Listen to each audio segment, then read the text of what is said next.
As I sit here waiting for the sun to go down, another thing to watch out for with buying a bike, make sure you record when you buy it.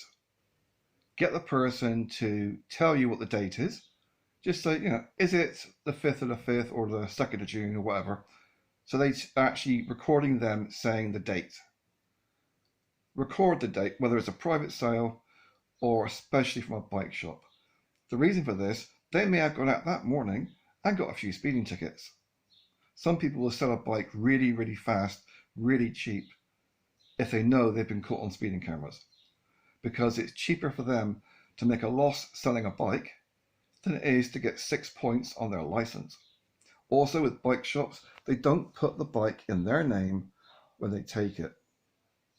So when you buy the bike from them, on a document, the previous owner isn't the bike shop.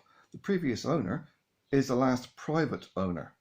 That means the whole time the bike shop has had that bike, they could have got speeding tickets. They could have been nicked for doing something else. They could have come to the police attention for doing something else. Record it with your phone. It costs nothing to record on video when you buy it. This way, if anything does happen, you've got documented evidence when you bought the bike.